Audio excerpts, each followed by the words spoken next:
مصر کا بادشاہ حضرت یوسف علیہ السلام پر ایمان لے آیا۔ اس نے ساری بادشاہت حضرت یوسف علیہ السلام کے سپرد کر دی، اس لیے بنی اسرائیل کو یہاں حکومت مل گئی اور وہ مصر میں آ کر آباد ہو گئے۔ جب حضرت یوسف علیہ السلام کو نبوت مل گئی اور بادشاہت بھی مل چکی اور دکھ درد بھی مٹ گئے، ماں باپ اور بھائیوں سے ملاقات بھی ہو گئی، پھر اللہ تعالیٰ سے اس طرح آپ نے دعا کی: اے میرے رب، آپ نے مجھ کو حکومت میں حصہ دیا اور مجھ کو خوابوں کی تعبیر کرنا سکھایا۔ اے آسمانوں اور زمین کے پیدا کرنے والے، آپ ہی میرا کام بنانے والے ہیں، دنیا میں بھی اور آخرت میں بھی۔ مجھ کو فرما برداری کی حالت میں وفات دیجیے اور مجھ کو نیک بندوں میں شامل فرما دیجیے۔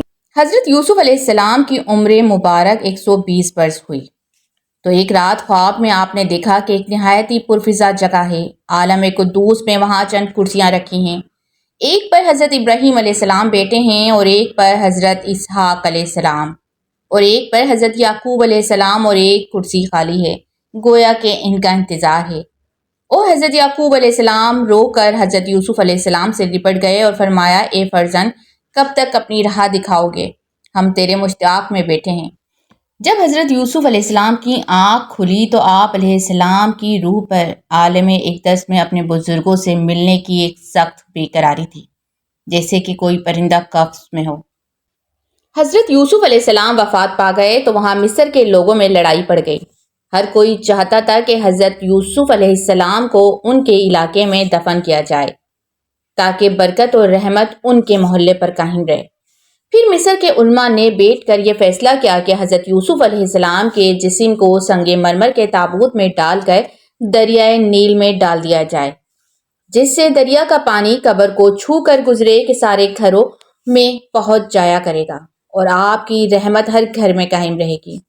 تب بھی حضرت یوسف علیہ السلام کو دریائے نیل کے بیچ میں دفن کر دیا گیا، لیکن حضرت یوسف علیہ السلام نے مرنے سے پہلے وصیت کی تھی کہ مجھے حضرت جبرائیل علیہ السلام نے خبر دی ہے کہ میری آنے والی نسلیں یہاں سے ہجرت کر جائیں گی اور میرے لوگ میرے تابوت کو نکال کر یہاں سے لے جائیں اور مجھے پھر میرے باپ، دادا اور پردادا کے ساتھ دفن کر دیا جائے۔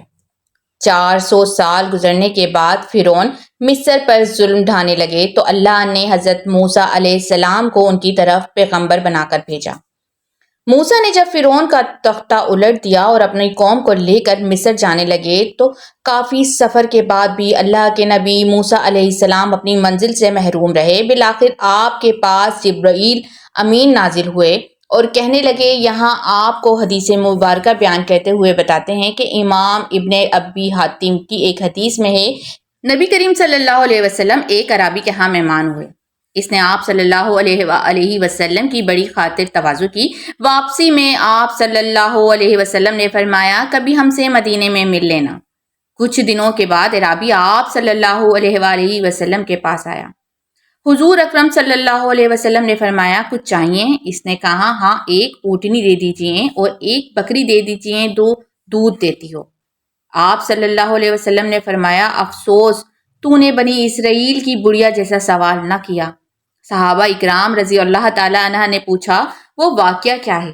آپ صلی اللہ علیہ وسلم نے فرمایا، جب کلیم اللہ بنی اسرائیل کو لے کے چلے تو راستہ بھول گئے، 1000 کوشش کی لیکن راہ نہ ملی۔ آپ نے لوگوں کو جمع کر کے پوچھا، یہ کیا ماجرا ہے؟ تو علماء بنی اسرائیل نے کہا، بات یہ ہے کہ حضرت یوسف علیہ السلام اپنے آخری وقت میں ہم سے عہد دیا تھا کہ جب مصر سے چلیں تو آپ کے تابوت کو بھی یہاں سے اپنے ساتھ لے جائیں۔ حضرت موسیٰ علیہ السلام نے دریافت فرمایا کہ تم میں سے کون جانتا ہے کہ حضرت یوسف علیہ السلام کی تربت کہاں ہے؟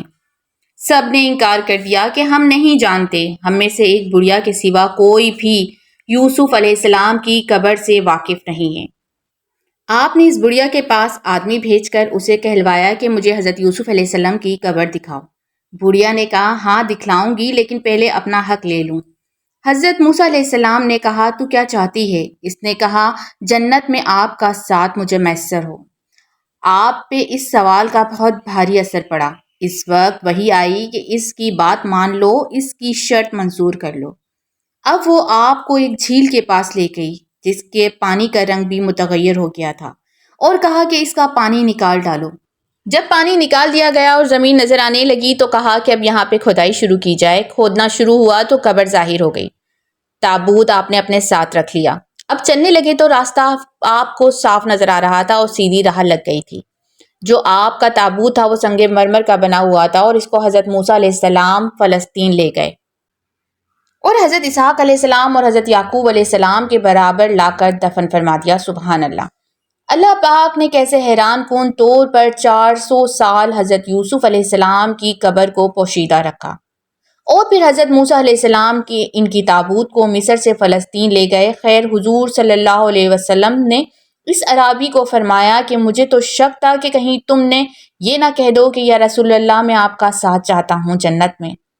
یہ واقعہ تفسیر ابن کثیر میں بھی اس واقعے کو مستند حوالہ جات سے بیان کیا گیا ہے۔ اللہ پاک سے دعا ہے کہ وہ ہمیں مکہ مکرمہ اور مدینے میں حاضری کے بعد حضرت یوسف علیہ السلام کی قبر کی بھی زیارت نصیب فرمائے اور ہمارے تمام گناہوں کو معاف فرما کر جنت الفردوس کو ہمارا ٹھکانہ بنا دے۔